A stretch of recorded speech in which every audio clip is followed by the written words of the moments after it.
Fique à vontade. Tá joia. Boa tarde, então, pessoal. Eu sou a Daniela. Como a Gisele já falou, eu sou assistente social no setor, atuante na seção de políticas afirmativas, assuntos estudantis e comunitários aí no setor, chama CEPOL. Então, eu falar um pouquinho de mim, eu me formei em Curitiba pela Faculdade Espírita, e daí, depois de um tempo já formada, eu vim morar aqui no litoral, que o meu marido é professor na universidade, e daí eu vim com ele. No início, aqui em Matinhos, eu trabalhei na PAI, então eu tenho uma experiência um pouco na PAI. Em Curitiba, eu atuei numa casa-lar, então, minha primeira experiência como assistente social, eu já era estagiária nesse lugar em Curitiba, numa casa-lar, e me tornei assistente social lá, e depois que eu vim para cá. Daí eu tenho 3 filhos, os primeiros são gêmeos, já estão com quase 18 anos, e tenho a Júlia também, que tem 11 anos.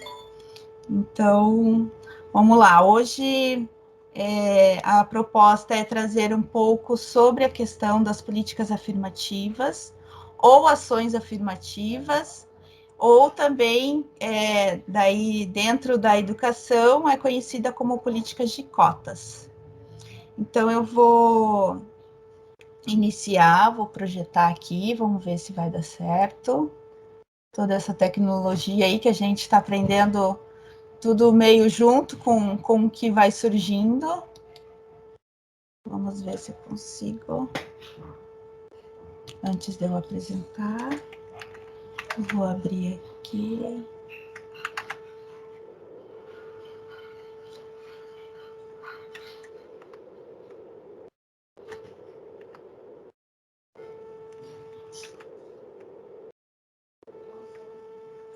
Não.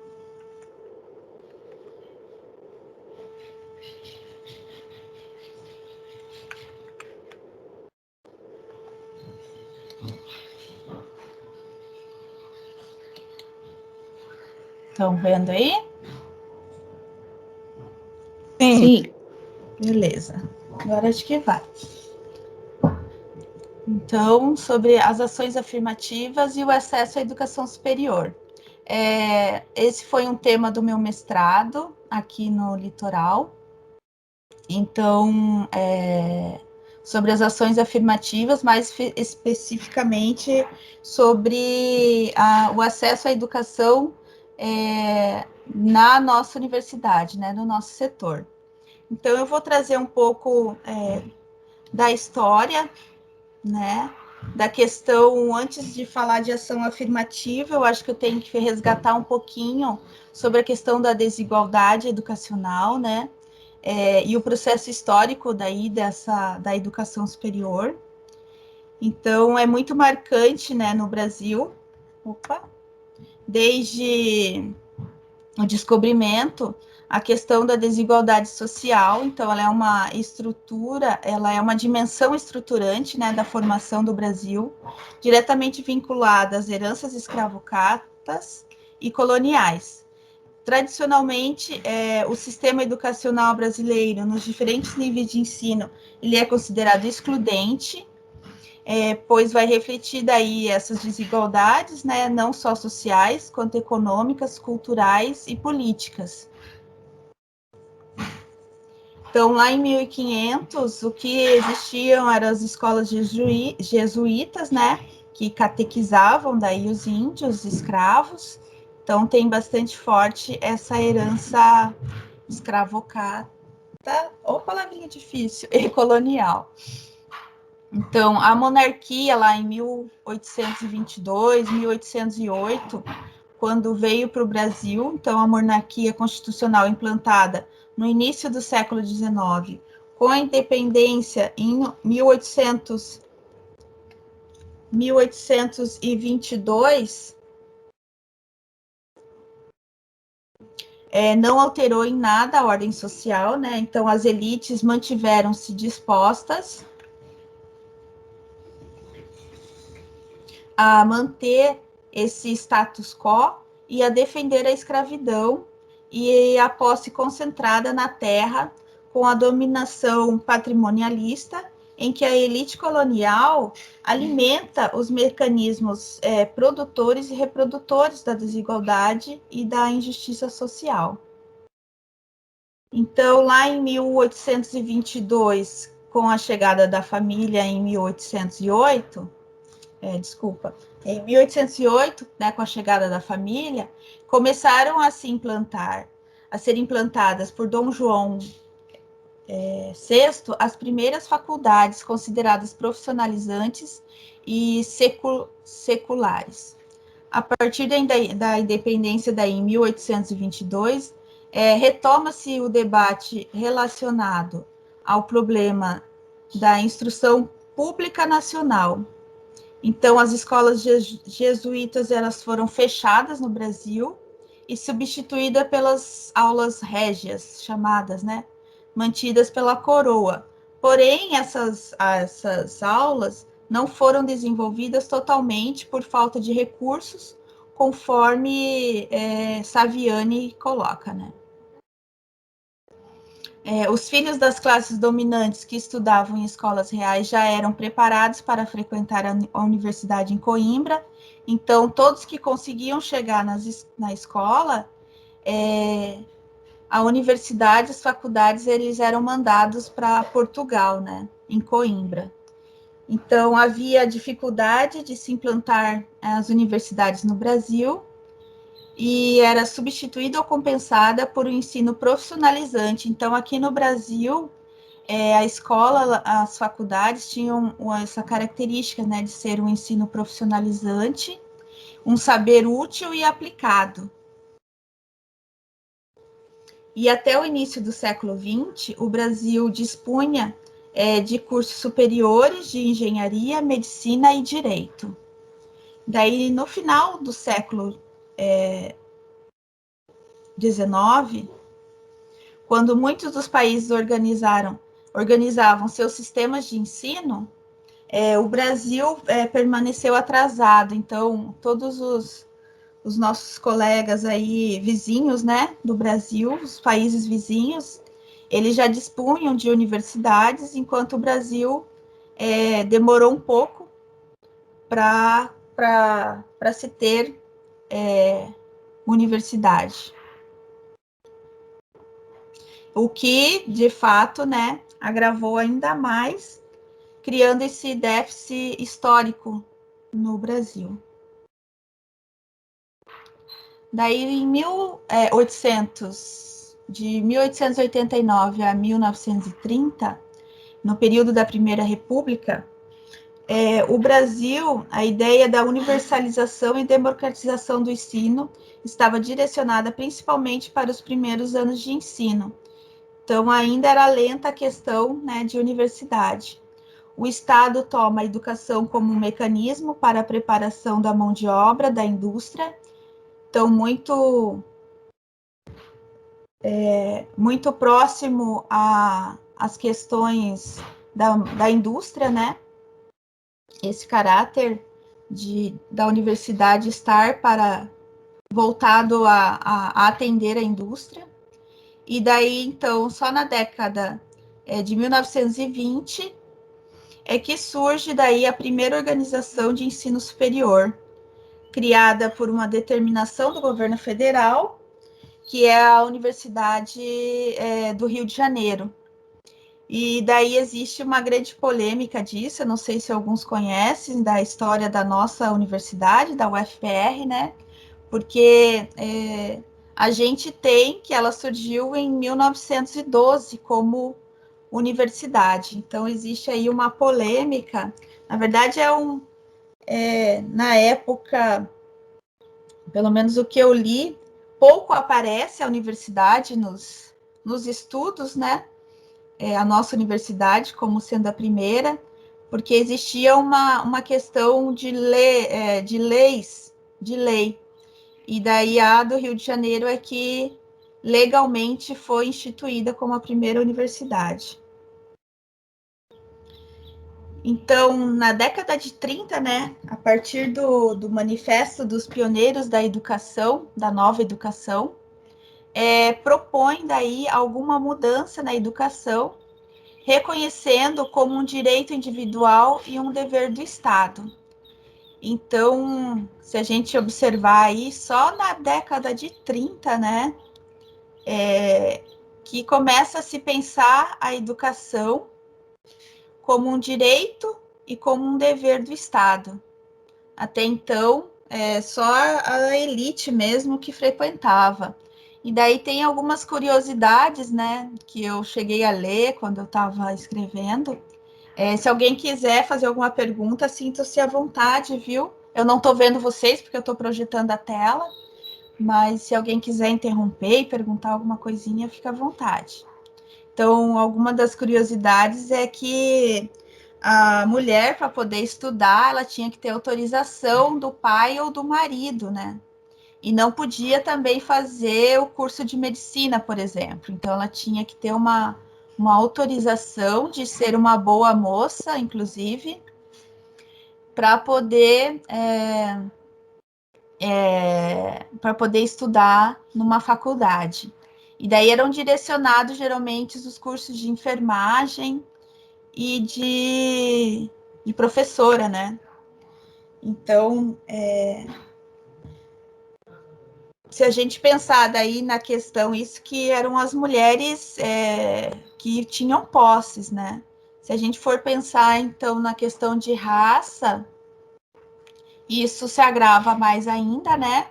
Porque escravo não podia frequentar a escola mesmo, né? Ex-escravos, né?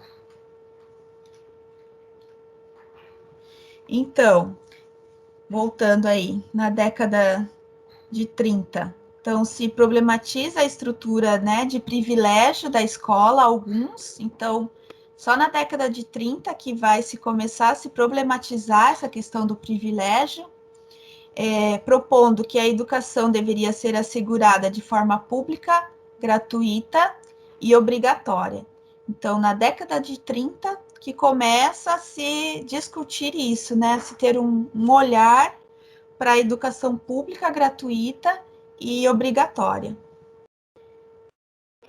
Mas isso lá em 30, mas só se constituiu a educação, né, em 1946, na Constituição de 1946, que se definiu a educação como um direito de todos e o ensino primário como obrigatório para todos e gratuito nas escolas públicas. E ao determinar a União tarefa de ficar as diretrizes e bases da educação nacional, abria a possibilidade da organização e instalação de um sistema nacional de educação como instrumento de democratização da educação pela via da universalização da educação básica.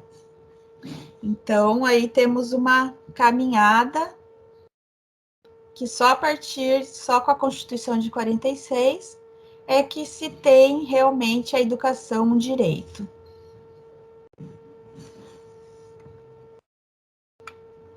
Vamos ver se consigo passar aqui.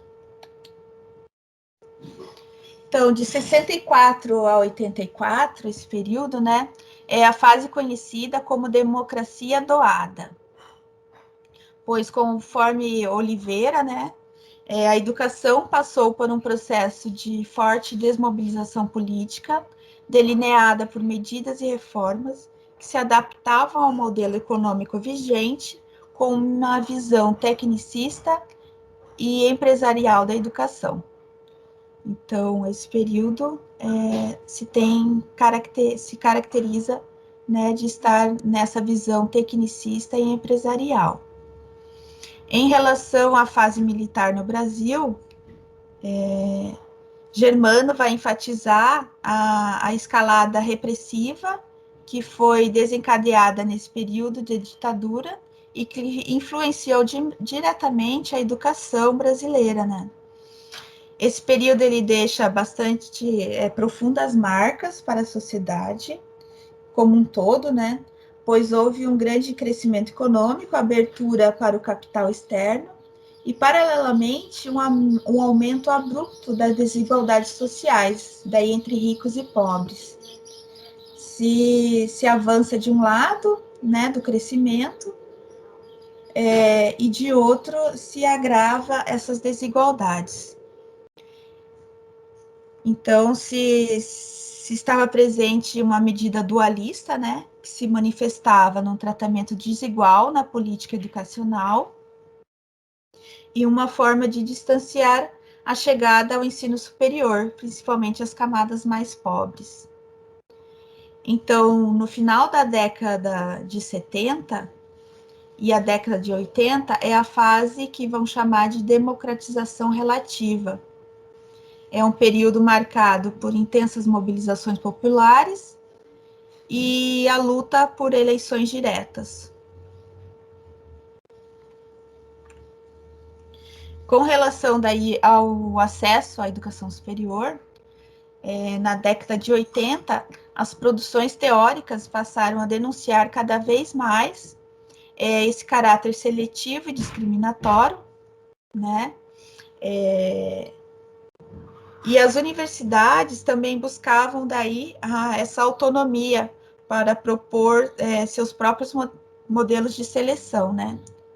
Então, a questão do vestibular ainda é bastante polêmico, mas já na década de 80 também se começou, né, a criticar, né, esse processo seletivo.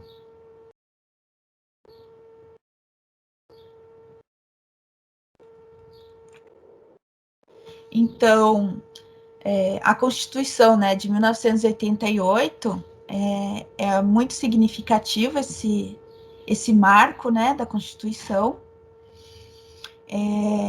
principalmente em relação à educação, porque ela é reconhecida, né, como permanente perante a lei, ela é reconhecida perante a lei como um dever do Estado e da família e um direito de todos.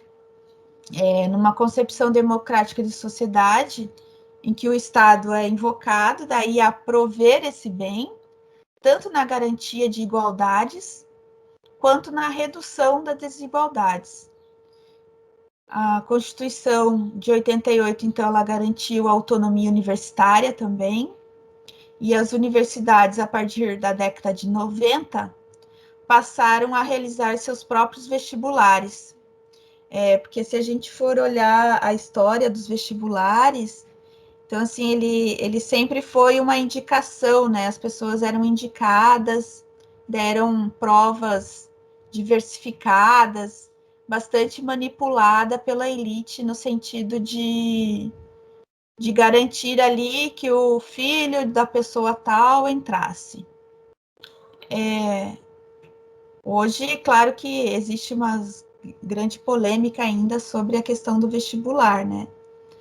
Mas hoje o processo, acredito que está um pouco melhor em relação a isso, né? De não tão direcionada às famílias com nome, né? Digamos assim. Então, ocorreu uma diversificação maior, né, nos processos seletivos, então deu liberdade para essas universidades realizarem os próprios processos seletivos, mantendo o caráter, claro que daí aquilo que eu comentei, o caráter elitista e meritocrático. Alguém quer falar alguma coisa?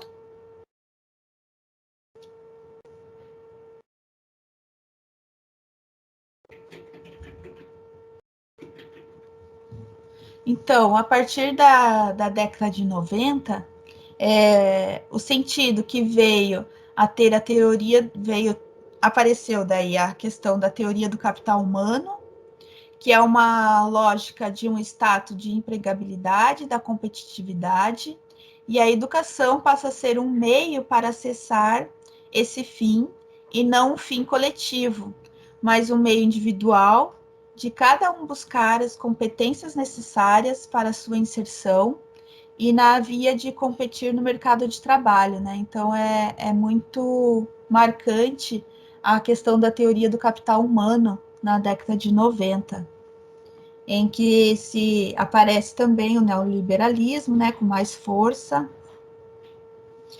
E daí teve essa Conferência Mundial sobre a Educação para Todos, que ela é representativa, né, na década de 90.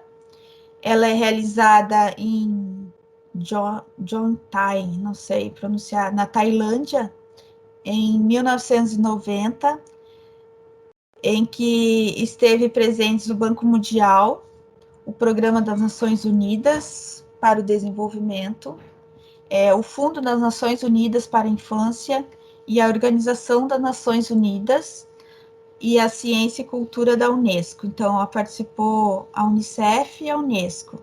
E após essa conferência, surgiu o Plano Decimal de Educação para Todos, elaborado durante o governo Itamar Franco. E esse conteúdo dessa conferência influenciou muito as políticas educacionais e diretrizes para a educação, muito presente no governo Fernando Henrique e também no governo do Lula. E o que se apresentou, né? A universalização do acesso escolar, então trouxe essa questão como princípio, o repasse de recursos financeiros, o financiamento, a descentralização da gestão, ensino à distância, Sistema Nacional de Avaliação, parâmetros curriculares nacionais, que daí desencadeou a LDB. Então, a educação é menos um bem público e mais um serviço, né? Então, essa teoria do capital influenciou fortemente. A conferência também trouxe esses parâmetros e daí esse contexto, né, de que o bem público é mais um serviço, o bem privado a ser vendido, né? Então se torna aquilo que poderia ser um bem público, um bem privado a ser vendido. Então,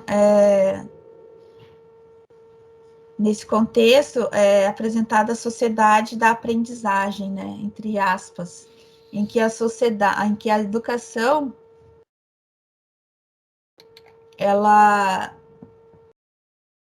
é reduzida a uma dimensão utilitarista, deixando de lado o seu caráter crítico, transformador e o compromisso com o aperfeiçoamento humano, com o aprofundamento da democracia, com as demandas de justiça e de cidadania ativa.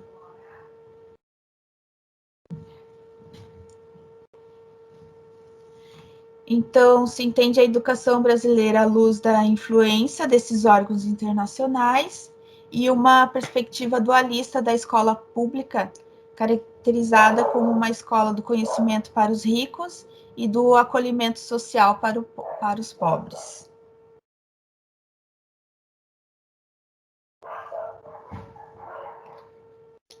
Tudo bem aí, pessoal? A gente fica só com a telinha aqui, não tem muita noção. Sim.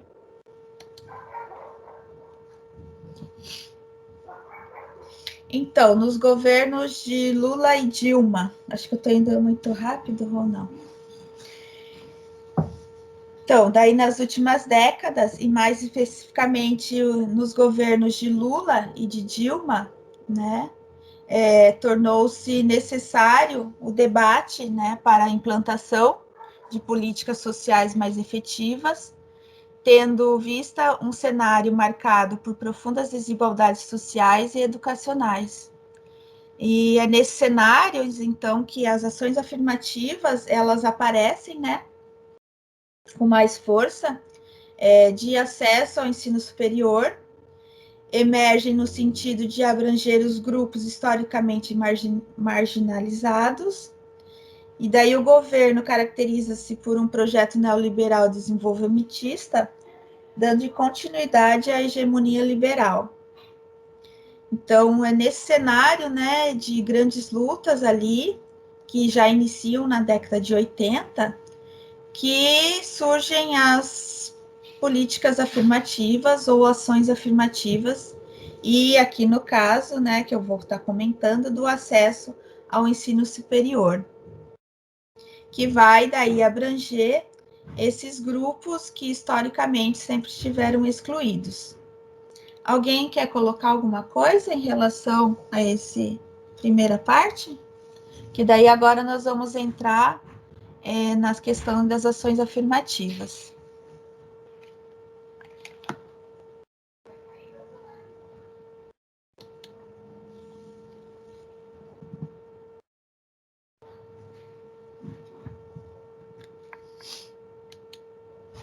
Opa, pulei aqui.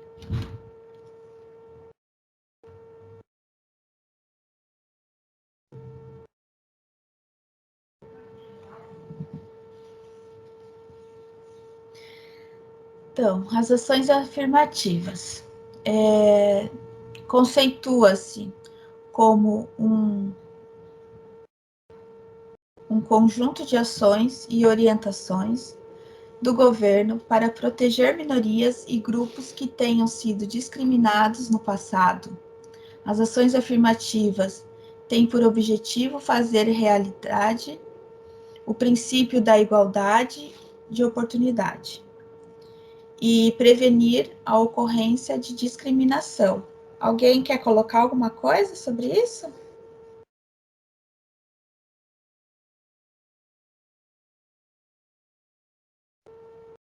Não, por enquanto tá tudo ok. Então, tá. Então, as ações afirmativas, elas, né, estão num contexto histórico de elitização do ensino superior, em que o acesso precisa ser ampliado. Então, existia vários movimentos que lutavam por essa questão da desigualdade, né, principalmente no ensino superior, do acesso. As políticas de ações afirmativas foram sendo implantadas como uma forma de democratizar o acesso à educação superior para essa população excluída dessa modalidade de ensino. Segundo Munanga, antes do Brasil, os Estados Unidos, né, ele já e além dos Estados Unidos, a Índia foi uma das primeiras a implantar ações afirmativas em 1950, institucionalizou um sistema de cotas para a população das castas intocáveis, porque lá na cultura da Índia, né, existem um sistema de castas, não sei se vocês conhecem, e uma das castas, que é a mais excluída, que são a dos intocáveis. Então, esse sistema de cotas reservava, né, uma proporção de 15% aos cargos na legislatura federal e estadual, nos conselhos das aldeias e no serviço público, e vagas nas universidades. Então, no Brasil, lá na década de 80, 90, começou a se pensar nisso, né? Sendo que já nos Estados Unidos, em 1960, mais ou menos, e na Índia, em 1950, já estavam sendo implantadas o sistema de cotas, né? Ou de ação afirmativa aí. Eu acho que eu vou acabar não dando intervalo, tá, pessoal? Que daí a gente toca direto. Sei. Vai ser meio rapidinho aí essa questão. Oi? Pode falar. Não, eu digo legal. É bom que seja assim, tá bem boa. Tá. Então, tá. As ações afirmativas, então, ainda que limitadas em seu raio de abrangência e impactos, elas foram inseridas como políticas públicas específicas para o enfrentamento à elitização do ensino superior no Brasil. Ferri Júnior, da FIM e Campos, eles vão frisar que, além do importante marco legal introduzido pela Constituição, né, de 88, com relação à temática racial, é importante destacar como antecedente que marcou a história das ações afirmativas no Brasil, a divulgação... Opa, deixa eu ver se eu tenho que mudar aqui o slide. Já passei, esqueci de mudar aqui. A divulgação de análises feitas pelo IPEA, né, que é o Instituto de Pesquisa Econômica e Aplicada, sobre as desigualdades raciais no final da década de 90. A partir desses estudos, então, do IPEA, as desigualdades raciais passaram a ter cada vez mais visibilidade governamental e política, constituindo aí um movimento importante para a consolidação de uma agenda de reivindicações do movimento negro desde a década de 80. Então, muitos outros projetos, né, foram surgindo, foram tramitando, daí houve uma grande projetos de lei que tramitaram no período de 99 até 2012. Olha como a coisa é lenta no Brasil, né? Lá em 1960, 40, Estados Unidos e Índia já implantavam. Aqui ainda estava se discutindo e se fazendo um movimento de luta na década de 80. E só lá em 2012 que a gente vai ter a aprovação da lei de cotas, né, para as universidades federais.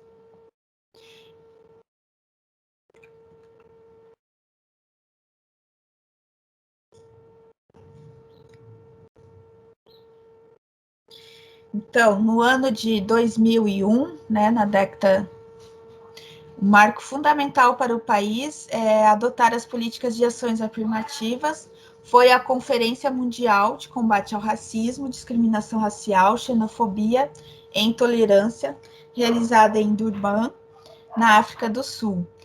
O Estado brasileiro passou a reconhecer as consequências do racismo e a necessidade de adoção de medidas que pudessem minimizar ou mitigar as consequências dos efeitos, né? Essa conferência ela foi bastante importante, foi decisiva, então, para o fortalecimento do debate e para a definição das primeiras experiências e ações afirmativas na educação superior. Além disso, em 2001, o Plano Nacional de Educação, PNE, já estabelecia como meta a ampliação de 12% para 30% das matrículas no ensino superior de jovens de 18 a 24 anos. Então, nas origens, né, como eu já comentei, as ações afirmativas elas aparecem como cotas ou reserva de vagas. E daí, sim, então só foi a partir do ano 2000, no estado do Rio de Janeiro, que foram aprovadas 3 leis estaduais que reservavam vagas para estudantes e egressos de escola pública, para negros e pessoas com deficiência. Posteriormente a essa lei, tiveram reformulações com inclusão também de indígenas, filhos de policiais militares, civis, agentes penitenciários mortos em serviço. Vamos ver.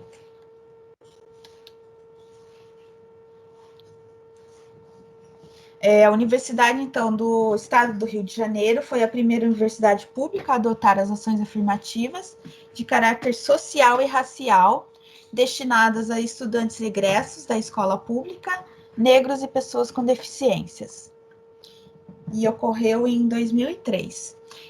Aqui, a nossa universidade também é uma das pioneiras, inclusive o estado do Paraná. Eu não sei se vocês sabem, mas existe nas universidades estaduais o vestibular indígena. Então, foi no final da década de 90, início dos anos 2000, que surgiu aqui no estado do Paraná os vestibulares indígenas. Ainda acontece, né, esse vestibular. É feito um rodízio entre as universidades, assim, que encabeça, então, cada ano é uma universidade que promove esse vestibular. Ele é separado, né, do vestibular convencional, então ele é específico só para indígena. E aqui a nossa universidade, em 2004, 2005 foi o primeiro vestibular. 2004 saiu a resolução interna, né, da Universidade Federal do Paraná sobre as cotas racial e social. Hoje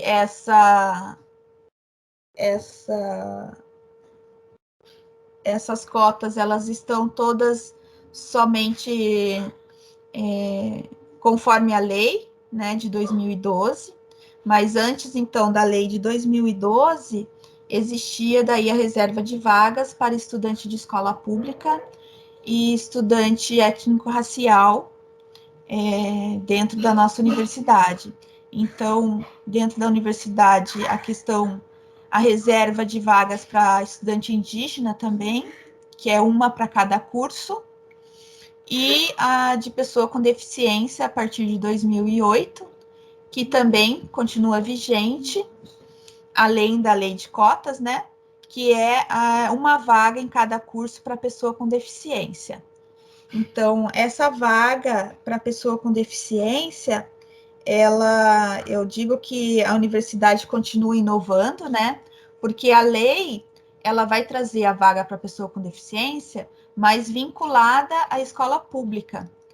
E daí, essa vaga interna da universidade, que é uma por curso, para pessoa com deficiência, independente se ela é da escola proveniente de escola pública ou privada. Só não pode ter curso superior. Então, para nenhuma cota, ela é destinada somente à primeira graduação. Quem já tem a segunda graduação não pode concorrer à cota, né? Então, tem esses detalhes, não só da lei, né, como da política interna da universidade, que ela é destinada apenas para a primeira graduação. Então, voltando aqui, no âmbito federal, a Universidade de Brasília daí foi a primeira universidade a adotar ações afirmativas, na qual previu cotas raciais para negros e indígenas e intensificou o apoio ao sistema local de escolas públicas.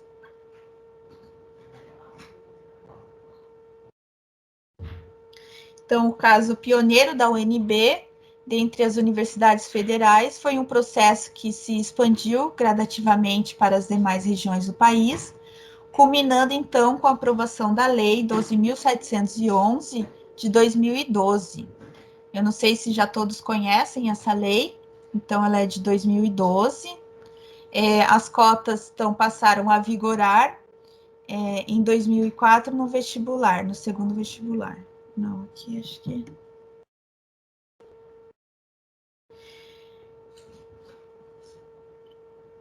É que, assim, né, algumas universidades já lá desde o início de 2000 já aplicavam, né, individualmente os seus sistemas de cotas. Eu vou falar daqui a pouquinho.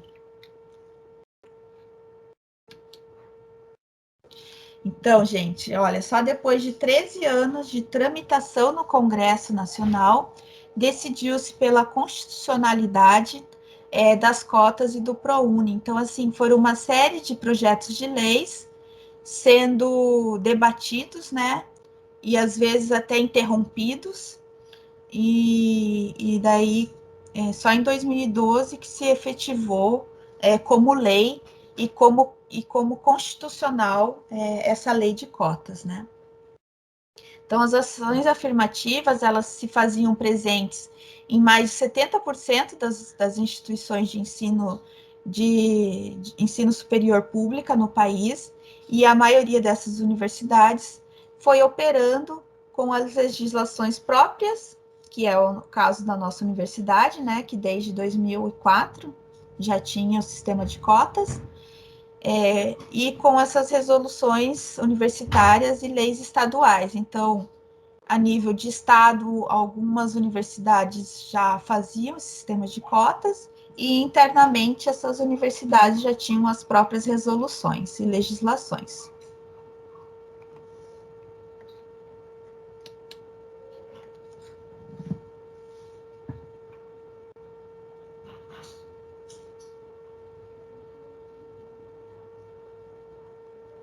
Então, se predominou ao longo de mais de 20 anos uma política nacional privatizante na educação superior, com uma lógica de expansão pelo viés da participação do setor privado. Somente a partir de 2006 constataram-se indícios de contenção dessa expansão por meio de políticas estimuladoras à recuperação das instituições federais públicas, né?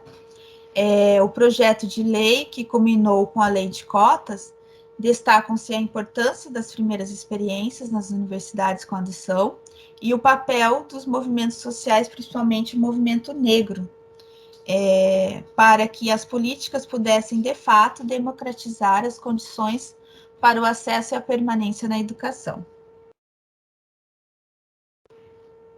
Então, a lei de cotas, ela constituiu um marco, né, para a educação superior pública brasileira, e com a sua aprovação, os institutos técnicos federais e as universidades públicas federais passaram a ser obrigadas a reservar no quadro de suas vagas 50% para estudantes que cursaram integralmente a rede pública do ensino médio, e para o acesso às universidades e o ensino fundamental para o acesso aos institutos federais. Então, para os institutos federais, a população que concorrer tem que estar com ensino fundamental na escola pública, e para as universidades, o ensino médio. Então, no preenchimento das vagas devem ser reservadas 50% aos estudantes que são de escola pública, e daí dentro dessa cota é subdividida daí para os estudantes com renda per capita inferior ou igual a um salário mínimo e meio, e para os independentes de renda, só que de escola pública, né? E daí com a distribuição proporcional deverão ser preenchidas vagas dos cursos do turno pelos estudantes autodeclarados pretos, pardos, indígenas, pessoas com deficiência, com referência na população da unidade de federação onde está instalada a instituição, conforme o último censo. Então, tem a porcentagem de pretos e pardos baseado, né, no IBGE de cada região em que a universidade se encontra. Aqui a nossa universidade, ela adota os 50% e já implantou, porque tinha a implantação da lei de cotas, tinha um processo gradual, né? Então, rapidamente, a nossa universidade já atingiu esses 50%. Ao meu ver, é bem importante isso, né? De se atingir esses 50% o quanto antes, a aplicação disso, né? Só que tem universidades que aplicam um índice maior. Então, conforme, por exemplo, a região, a maioria estuda em escola pública, que é o caso da Universidade da Fronteira Sul, é uma experiência bem interessante, em que eles aplicam essa lei a 90%. Então, assim, se a região lá, 90% estuda em escola pública, eles destinam a vaga, né, a vaga de cota para 90% dos estudantes. Os institutos federais geralmente também priorizam a lei de cotas como mais de 50% só para estudante de escola pública. Então, é bem interessante as experiências de outras universidades que adotam um pouco mais essa porcentagem.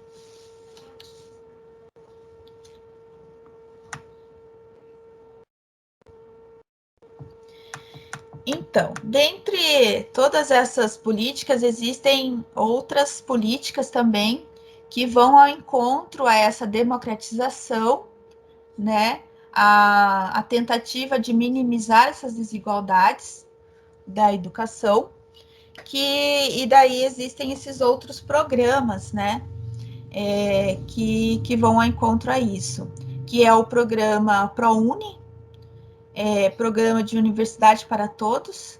Esse programa ele destina bolsas em universidades privadas para estudantes egressos do ensino médio, na rede pública ou particular, na condição de bolsista integral, matriculados em instituições de ensino, né, superior, privadas, para estudantes autodeclarados pretos, pardos e indígenas e para pessoas com deficiência. Daí existe o programa, então, quando surgiu a questão da democratização da educação no governo Lula, existia, foi o Reúne, é bem marcante, né, com as expansões das universidades. A nossa universidade, eu acabei descobrindo que ela é um pouquinho antes do Reúne, então já existia um programa, que agora eu não vou me lembrar o nome. Então, a nossa universidade do setor litoral aqui, ela é um fruto também dessa política de democratização das universidades, da expansão das universidades. E o Reúne, né, tem o principal objetivo é ampliar esse acesso e a permanência na educação superior, que adota, então, uma série de medidas para a retomada do crescimento, né, desse ensino superior, buscando viabilizar as condições para as universidades pudessem promover com qualidade a expansão física, acadêmica e pedagógica da rede federal de educação. Então, aqui na região é bastante importante, eu vejo como bastante importante a implantação do nosso setor aqui, né, na região. O Enem, então, né? O Enem também é uma política que existe já desde 1998, mas ele veio mais forte, sendo utilizado a partir de 2009, como um mecanismo para avaliar o desempenho dos estudantes para a seleção em cursos de graduação, sendo adotado por muitas instituições federais, né? Como etapa única ou parcial. Como eu falei, tem universidade que diferencia essa questão do acesso. A UTFPR, quase, eu acho que ela é total via nota do Enem. Então, os estudantes que participam do Enem, acho que quase 100%, se eu não me engano, é 100% a entrada pelo SISU. Então, é uma importante política, né, de entrada aí à universidade pública. Daí essas políticas todas de expansão, democratização, se viu necessário criar, porque se expandiu, veio essa questão de cotas e tudo, e daí se expandiu a questão de permanência, né, com o programa nacional, porque não era só acessar a universidade, né, é a pessoa permanecer e poder concluir os estudos de uma maneira digna. Claro que hoje essas políticas estão todas sobre ataques, principalmente essa do Programa Nacional de Assistência Estudantil. Então, dentro das universidades federais existe esse programa. Ele foi criado em 2008 e regulamentado em 2010 por um decreto. E daí o programa ele objetiva apoiar a permanência a estudantes em situação de vulnerabilidade socioeconômica em cursos de graduação nas instituições federais de ensino superior. Esse programa é o programa que eu mais atuo aqui na universidade. Então, inclusive agora, esse período, eu até falei com a Gisele, né, que para mim é bem complicado esse período, porque é o período que eu estou em análise, em avaliação dos programas, dos auxílios destinados aos estudantes para a permanência, né? Para apoiar a permanência. Então, é bastante desgastante, assim. E quando se... Ainda mais agora, né, nessa época de pandemia, com os agravantes ficando cada vez mais severas, essas questões econômicas, então a busca por esses auxílios aumenta, triplica, e é bastante angustiante porque o recurso é um recurso que está cada vez menor, sendo cada vez mais cortado, e daí a gente sofre muito mais, né? Porque a gente vai ter que ficar selecionando quem precisa mais, né? E é uma coisa assim muito cruel para o assistente social ter que fazer isso. Mas enfim, faz parte da profissão aí.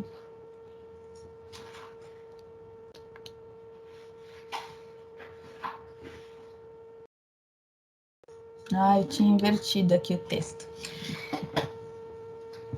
Acho que antes de eu falar, vamos ver.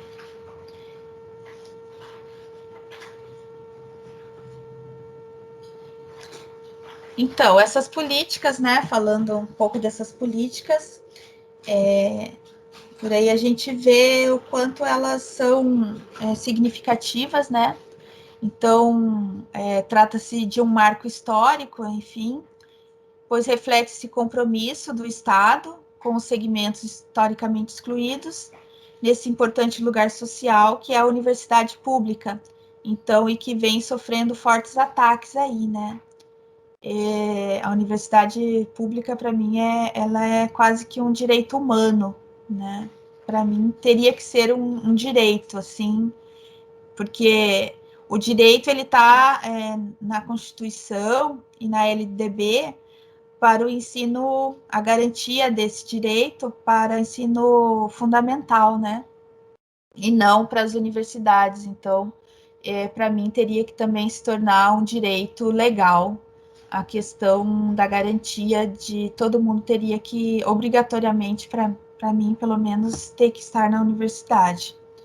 Então, se destaca que está em curso, né, essa mudança no perfil dos estudantes. Então, a gente já vê a alteração disso nas universidades, né, da presença, claro que ainda muito pequena, mas da presença de estudante negro, de estudante com deficiência. Ainda não é suficiente para dar conta da redução das grandes desigualdades existentes, né? Então, isso a gente sabe que é muito ainda pequeno perto dessa questão histórica de desigualdades. E aponta-se, por exemplo, a necessidade de melhorar essa questão da política de permanência, como eu comentei com vocês, né? Que os cortes estão vindo a todo ano. Aqui eu quis trazer esse mapa só para demonstrar. Ele vai até 2010, porque ele é baseado no IBGE, e o último censo, né? Ele é baseado, na verdade, no census, e o último censo é de 2010, e por isso que é importante se ter esse censo aí, que agora já nem era para ser 2020, já está 2021, com tantas polêmicas de corte de recurso, enfim, mas que subsidiam essas políticas, né? A criação dessas políticas. E aqui vocês podem observar o índice de desenvolvimento humano aqui da região. Então, nós temos ali Guaraqueçaba em 91. Então, quanto mais perto de zero é pior as questões educacionais. Aqui eu só usei o índice da educação. Então, a implementação de políticas voltadas para os segmentos, né, mais pobres, enfim, para as populações mais excluídas. Então, o quanto isso já fez a diferença aqui na região, né? Então, hoje, aliás, em 2010, já vê bem melhor a questão do acesso à educação.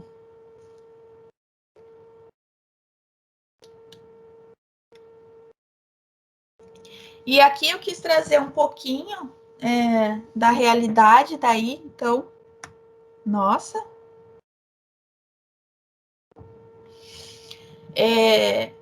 Que foi o meu mestrado. Então, ali eu estava com os dados até 2018, de 2005 a 2018. Nós já tivemos, nesse período, 17.643 inscritos para 5.000 vagas. E 77%, né, desses inscritos são residentes aqui na região do litoral, dos 7 municípios, especialmente em Matinhos e Paranaguá, né, que são os municípios mais próximos aqui do setor. Sendo 5.000 de Matinhos, nós temos inclusive mais pessoas de Matinhos do que Paranaguá, e foram aprovados 4.954 que efetivaram, que foram aprovados matriculados. E desses, 82% residentes no litoral foram aprovados matriculados. Então, aí tem um pouco da distribuição.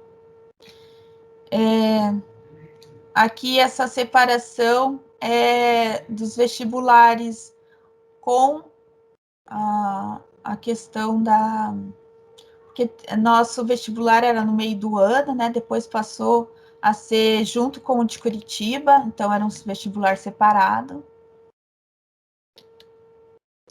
Aqui, a participação dos aprovados matriculados, né, no vestibular, quase 70% é de escola pública, então é bastante importante para mim esse dado, né, que a maioria aqui que entra na nossa universidade são de escola pública. A inclusão de pessoas com deficiência. Então, nós já tivemos 24 candidatos, 13 foram aprovados matriculados, que já passaram aqui com a gente. E a maioria de Matinhos. Até mesmo pela questão, eu vejo, né, esse dado, até mesmo pela questão de logística, né, de estar mais perto aqui do setor, residente no mesmo município. Professora. Oi. Esses alunos com deficiência, eles tiveram professor de apoio ou não? Você diz assim, que ingress... Isso, que depois ingressaram na universidade. Depois isso, que eles eles tiveram. ingressaram? Isso, eles têm direito a um professor de apoio ou não? Não, isso não está previsto como professor de apoio, não.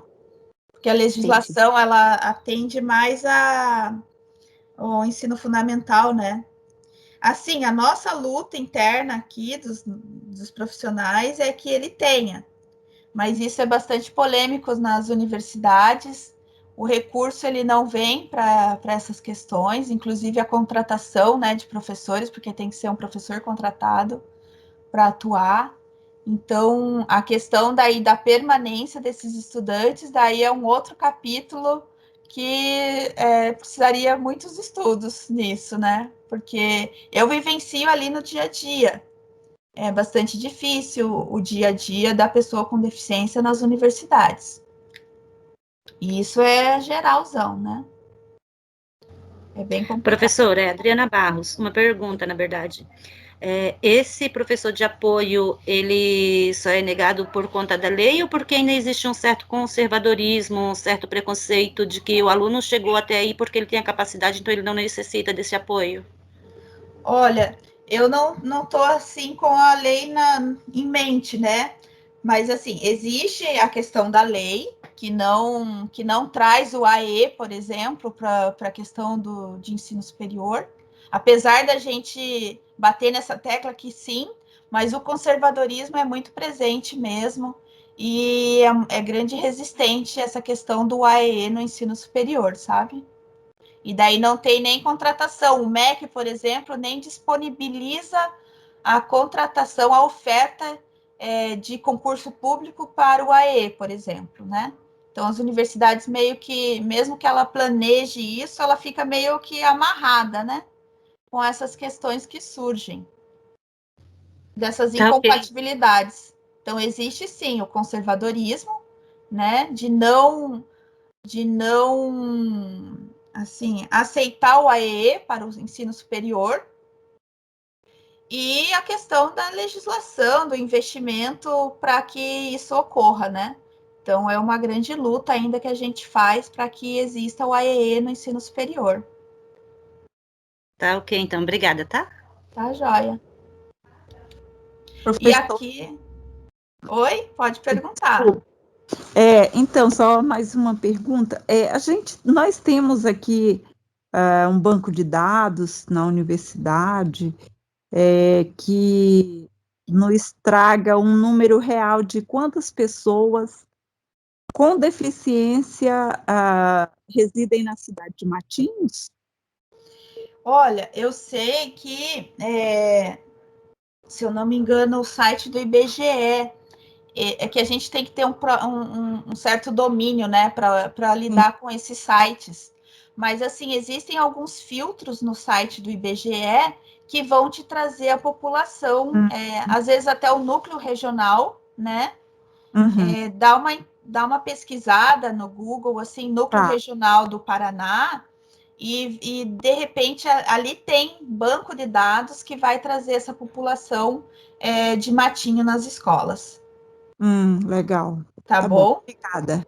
Então, IBGE e a própria Núcleo Regional de Educação. O próprio Certo, Estado. muito Tá legal. bom? Tá. Boa tarde, Dani. É a E daí... Suzane? Oi? É a Suzane, tudo bem? Tudo, Suzane. Você falando da questão da deficiência, eu acho que você deve estar familiarizada com o caso do Lucas Dalcin, né? Ah, o Lucas foi um dos nossos estudantes também. Eu estudei com o Lucas e Sim. vivi todo aquele processo dele fazer antes dele tentar, de não passar, e ele só realmente foi conseguir, o professor, eu lembro que na época foi bem no finalzinho, que no começo, na maioria, era a mãe dele, a Silvana, né? E Sim. a gente que dava apoio para o Lucas, porque no começo foi bem complicadinho. E até mesmo, não sei se ali foi uma questão talvez de desinformação ou o quê, no segundo vestibular dele, para ele entrar, foi complicado a entrada como deficiente, né? Eu acho que teve todo até mesmo por ser novidade, porque o primeiro vestibular dele foi em 2012.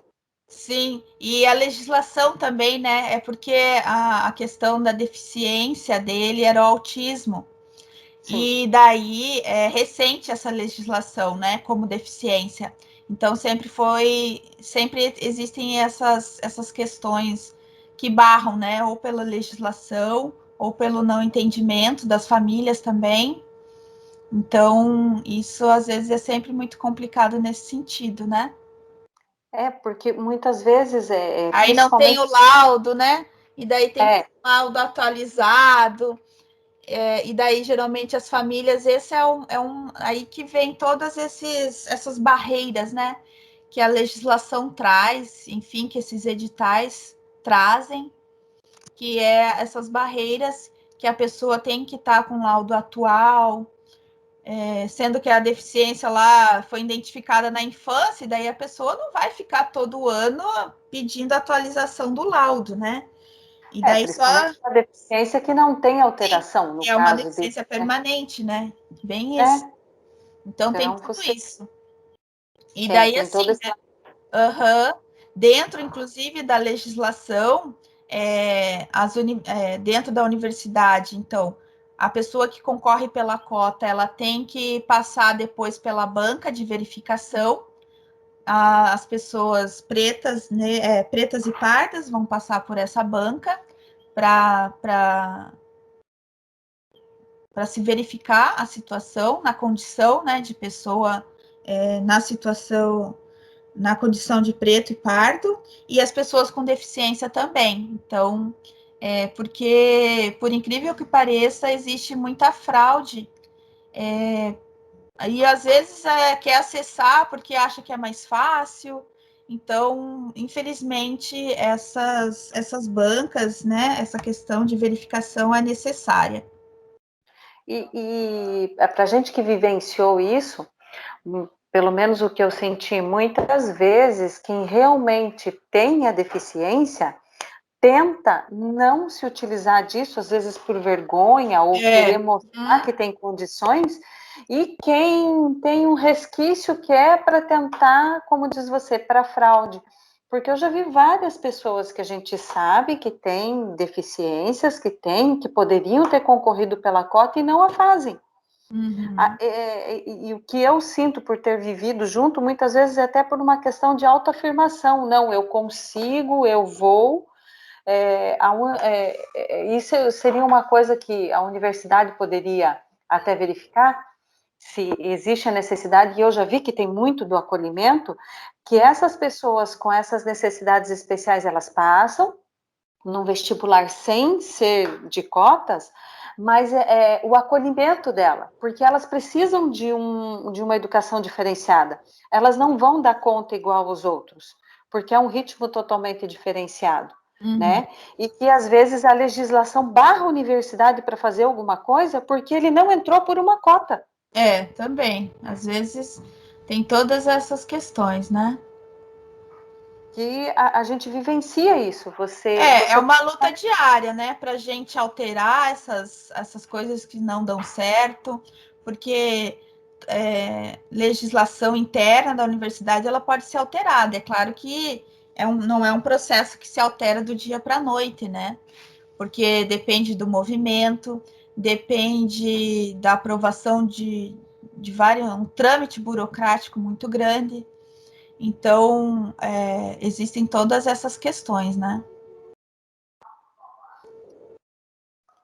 Obrigada. Mas eu concordo que tem que ser acolhido, que tem que inclusive ser pensado núcleos, assim, a universidade até tem os núcleos, né, de pessoas com deficiência, de pessoas, o núcleo NUEI, que é dos indígenas, o NEAB, que é das pessoas pretos e pardos, negras, e o NAPNE, que é para pessoa com deficiência. Mas é claro que é muito voltado à questão do estudo, né? E apesar de, assim, que a nossa universidade implantou a CIPAD, então que é uma... são poucas, eu nem sei se não cheguei a fazer um levantamento se existe em outras universidades, né? Uma estrutura administrativa para essas questões. Então, assim, ainda por incrível que pareça, ainda precisa muito ser avançado, né? Concordo. Me corrija se eu estiver errada, mas eu sinto o nosso setor um dos mais inclusivos, né, das universidades que eu já tive contato. Eu sinto que existe esse acolhimento às pessoas com necessidade, seja ela qual for. Existe um olhar diferenciado, né, para esse público, que muitas vezes eu não percebo nas outras. Nas outras, não sei se porque são maiores, passa despercebido. Pelo menos, eu sinto que o nosso setor, ele acolhe as pessoas com deficiência. A gente gostaria de estar bem melhor, mais equipado, né? Porque a equipe técnica não dá conta, assim, de toda essa dinâmica, né? Que exige o atendimento, o acolhimento. Mas a gente tenta na medida das nossas possibilidades, né? E sinto também isso, falando pedagogicamente, que o nosso PPP, ele é mais inclusivo, e com esse PPP que nós temos aqui, desse formato, faz com que se consiga ter um público maior, né, com necessidades diferentes, e que a gente consiga fazer um acolhimento maior. Pelo menos é o que sim. eu sinto. Ele é mais dinâmico, né, no sentido também que proporciona estar com outros colegas de outros cursos, que é o caso das ISHs, né, de você desenvolver o teu próprio projeto de aprendizagem. Então, isso já são conceitos, enfim, já são formas de inclusão, né, da coisa estar mais inclusiva nesse sentido. Sim. Concordo, Ok, sim. obrigada, Dani. Então, aqui eu deixei essa imagem para a gente refletir um pouco da diferença de algumas políticas, né? Se a gente for pensar numa política que atenda o que é muito presente hoje, né? Quando se fala de política pública, então se dá a mesma caixinha do mesmo tamanho para todo mundo, né? Sendo que às vezes não é necessário, não atende a todos da mesma maneira. E existem políticas que acabam sendo direcionadas para uma determinada população, para que ela se torne mais igual. Mas o bom mesmo era a gente ter um pouco mais dessa liberdade, né? Que eu penso, pelo menos, de que todos estejam com a mesma visão aí, né? Do jogo aí de beisebol aí, que pudessem estar na mesma visão. Então, acho que é um pouquinho uma mensagem aí para a gente refletir, principalmente sobre as políticas, né? De quando ela vem em forma de igualdade, talvez não atenda a todos. Em forma de equidade, já dá mais condição, mas na forma de liberdade seria bem melhor, né? Não sei se vocês concordam. Então, grata então pela atenção. Cuidem-se que a coisa não tá fácil. Aqui está o meu e-mail. E acho que é isso, gente. Vou parar aqui de projetar. Vamos abrir ao diálogo aí, se vocês quiserem. Dani, Oi. no momento assim que você foi trazendo a contextualização histórica, eu me lembrei de uma coisa, que é uma frase que anda circulando nas redes sociais, enfim, que como, né, a classe trabalhadora ela faz vários cursos e nada é por paixão ou por querer, igual as pessoas ricas, né? Fazem curso de inglês, tudo para o pobre é o que? Profissionalizar. E isso vem muito historicamente, né? Pelo que você trouxe aí, eu também estudo. Não sei se você lembra de mim, eu fui a estagiária do Gui ali na CEPOL. Olha aí. E aí eu já venho fazendo uma reflexão dessa frase há alguns dias, né? E a universidade não era para a classe trabalhadora. O que era para a classe trabalhadora? Os cursos técnicos profissionalizantes. Por quê? Porque a gente é só mão de obra. A gente não é para ser um ser pensante, né? Isso Enfim, mesmo. É isso que eu fui pensando. Se a gente entrar, inclusive, assim, nas teorias educacionais, né? Que agora eu não vou me lembrar aqui os termos técnicos que é usado. Mas, assim, as teorias educacionais, elas vão dar essas diferenças, né? Da educação europeia, da educação mais americana. Então, são realmente questões bem diferentes que se traz para o Brasil, né? De um Brasil que, enfim, nunca deixou de ser colônia, na minha opinião. Então, ainda assim, é bem profissionalizante e voltada para o trabalho. Inclusive, tem até estudos, né, que a classe trabalhadora ela não consegue se ver numa universidade, né? Ela não consegue se ver as famílias, por exemplo, né? Mas você só vai estudar, né? Então, assim, como isso é muito forte nas famílias de trabalhadores, né? Então, o rico ele é preparado para ele estudar, ele é preparado para ele estar no ócio, digamos, né? O trabalhador não, o trabalhador ele tem que se virar, trabalhar, estudar e tocar para frente, né? Então, assim, até mesmo para as famílias, culturalmente isso é implantado de como é difícil estar só para o estudo, né? Não sei se vocês têm essa percepção também, mas na minha família é muito forte isso. Como é que eu só vou estudar e não vou trabalhar, né? Então tem tudo isso. Dani, é a Oi. Adriana de novo. Não dando ênfase ao estudo, à educação profissionalizante, né? Mas na nossa sociedade ela é muito presente porque existem algumas classes que dependem desse estudo profissionalizante, porque eles vêm de uma classe muito inferior ao que eles classificam de classe C, D, F da sociedade, que são as pessoas que trabalham principalmente com material reciclável. Então, algumas escolas, querendo ou não levando para a universidade, mas escolas, querendo ou não, elas têm esse olhar de tirar o aluno daquela condição, porque, de certa forma, abre uma porta de empregabilidade para aquela família que não tem de onde tirar o mínimo necessário para a sobrevivência. E isso é cultural, está enraizado, na nossa sociedade.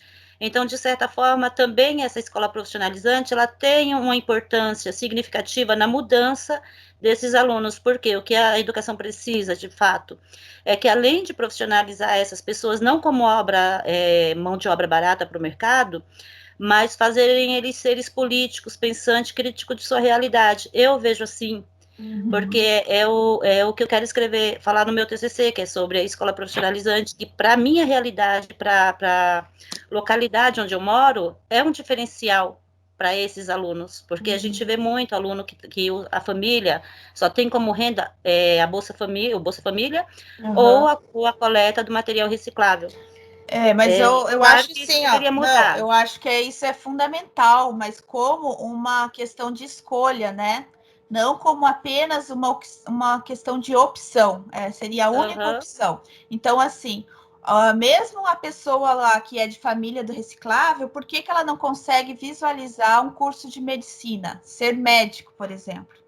Né? Sim, é por isso que eu falei que então, assim, claro que as escolas técnicas têm um fundamental importância, né? Até mesmo porque tudo que a universidade, ela tem que, de alguma maneira, contribuir no desenvolvimento da sociedade, né? Olha aí, se não fosse a universidade, será que a gente ia ter vacina? Né? Com certeza não. Então, né? É por isso que eu falei que é questão de não só formar para mão de obra barata, mas um ser pensante, crítico de sua realidade, capaz de mudar, capaz de poder escolher, né? Por isso que eu falei, não defendendo a escola técnica, né? Mas querendo ou não, a gente ainda tem essa necessidade, a sociedade tem essa necessidade. Sim, com certeza. Mas seria fantástico se inclusive, assim, já tem até estudos aí, que eu eu apenas ouço alguma chamada, alguma coisa de pessoas comentando, né? Que ainda assim, como ainda é um processo excludente, né? Cursos mais elitizados estarem com as pessoas mais, né, de maior aquisição, e cursos menos elitizados estarem com estudantes de menor aquisição econômica, né?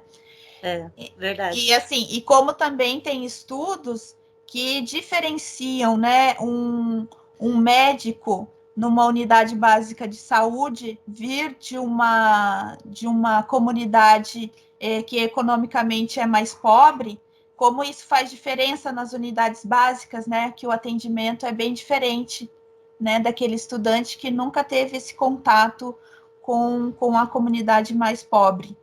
Então, assim, por isso que, por mais que as crianças sejam de comunidades pobres, elas precisariam visualizar esses cursos que hoje ainda são de elites, né? Mas que com essas cotas, com a questão de cotas, essa realidade espero estar mudando. Só que, assim, ainda é muito difícil o estudante que vem de uma classe trabalhadora, que vem de uma classe mais pobre, estar permanecendo e se formando, né?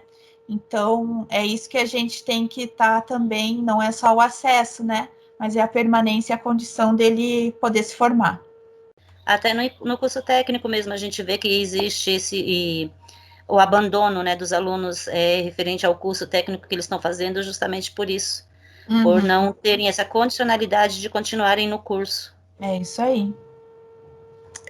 Eu só queria fazer uma que eu queria fazer uma consideração, é que geralmente os alunos da classe trabalhadora, eles não têm o tempo disponível, né? Sim. Para fazer uma graduação, por exemplo, de período integral, como medicina. Uhum. Então, fica muito difícil mesmo, a não ser que tivesse uma bolsa, alguma coisa que o ajudasse. Até existia a bolsa, existe a bolsa permanência, que eu até esqueci de comentar, além do programa lá do PENAIS, da assistência estudantil, existe a bolsa permanência que é destinada aos indígenas e quilombolas, né? Também essa normativa da Bolsa Permanência do MEC, ela também está destinada para os estudantes que têm cursos com carga horária maior. Então, assim, só que assim, gente, com a mudança do governo aí, esse novo pensamento de como que tem que funcionar a economia, de como tem que funcionar as políticas públicas, a normativa, a norma existe, que é um decreto, mas ela não está sendo implantada, então já tem um ano que não se abre edital para os estudantes, por exemplo, o estudante negro, preto lá, que entrou no curso de medicina, poder concorrer a uma permanência, a uma bolsa permanência, porque não está sendo ofertado, entendeu? Então, assim, vai muito do governo. Então, políticas inclusivas vai depender do governo que tá por aí, né, gente? Que no caso agora, quase que caso agora não está tendo esse olhar, infelizmente. Exatamente. Então, não é uma questão, eu vejo, de privilégio as cotas, né? Está sendo privilegiado, né? É uma questão mesmo de reparação de todo esse processo histórico vivido aí, de exclusão. Oi, professora, tudo bom? Tudo. Eu sou formada em pedagogia pela Federal e o meu TCC foi o acesso e permanência no ensino superior, né? Ah, legal. A gente estudou o PENAIS, entrevistou até, né, algumas pessoas ali. Inclusive na PRAE, eles têm uma equipe de pedagogas e psicólogas que elas vão dar auxílio, vão ajudar a fazer plano de estudo para os alunos. Rola até um empréstimo de computadores. Uhum. E isso acontece aqui em Curitiba. Eu não sei como é na UFPR Litoral. Em toda a universidade. Então, assim, aonde tem a Universidade Palotina, Toledo, Matinhos, Pontal, tem os mesmos programas. É claro que a questão da equipe pedagógica de Curitiba vai atender só os estudantes de Curitiba. Sim. Que legal. Foi uma coisa que eu não constatei no TCC, não ampliei a busca dos campos. Sim, não. Todos têm uma equipe. Eu faço parte de uma dessa equipe aí. Inclusive, quase toda semana eu conheço todo mundo lá da equipe de Curitiba. Eu entrevistei um professor que ele fazia parte eu não me lembro o nome da sigla do órgão, mas ele estava lá, como é que eu posso dizer? Ele era a parte administrativa da entrega das bolsas, né? E ele também era um professor das exatas. Olha. E ele tinha uma visão, assim, difícil. Nossa conversa foi até bem boa, assim, porque ele começou dizendo uma coisa e terminou dizendo outra. Ele tinha uma visão de tipo, mas é muito complicado porque o aluno chega sem saber muita coisa. E talvez tenha alguns cursos característicos, né, que os professores tenham menos essa visão da inclusão, né, de que sim, vai ter gente que chegou de um lugar diferente do ensino-aprendizagem, porque é defasado, a gente tem que entender que é defasadíssimo a educação pública, dependendo da origem, né, da pessoa, de onde ela estudou e tal, vai ser bem mais problemático, né, ela chegar no ensino superior, por mais que ela consiga entrar com uma cota, consiga a bolsa permanência, ela vai precisar correr atrás, porque, né, escola de ensino médio tem 6 aulas por dia, enfim, professor não falta porque é PSS e tá com problema psicológico, enfim, muitos problemas. E eu fico pensando que, às vezes, dependendo do curso, a evasão, mesmo com toda essa quantidade de recursos, né, para o acesso, a permanência não é garantida, talvez pela característica de, infelizmente, né, de alguns cursos, ou talvez até de alguns docentes. Enfim, foi mais ou menos a reflexão que eu fiz no TCC. Ah, sim, é bem complexo tudo isso, né? Porque, assim, o direito a permanecer todo mundo tem, né? Para concluir o curso. Mas o investimento, e daí também vai da personalidade de cada um, do que cada um carrega também, né? Da história de cada um. Então, assim, é muito complexo tudo isso, né? Não é só uma política que dá conta, né? É uma série de coisas, né? Sim. Dessa inclusão atitudinal aí, né? De entender, né? Muitas coisas. Do entendimento, para que se possa ter essa inclusão de fato. E a gente fala inclusão não só para a pessoa com deficiência, né? Quando a gente pensa em inclusão, tem que ser para todo mundo que dela precisa.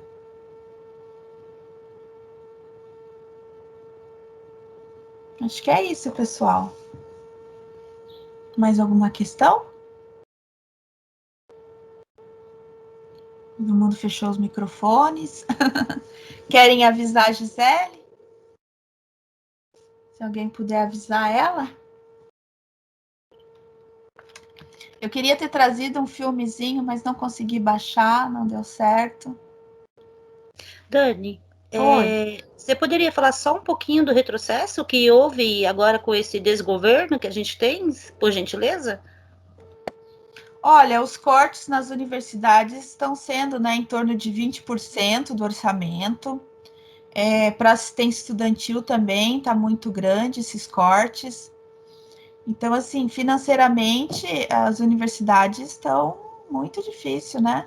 Que nem esse edital aí da permanência para os estudantes quilombolas, indígenas e de cursos, né?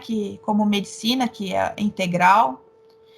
Então, já não tem edital desde o ano passado. Então, esse estudante, ele ingressa, mas com muita dificuldade ele se mantém, né? Então, e sobre a casa do estudante, houve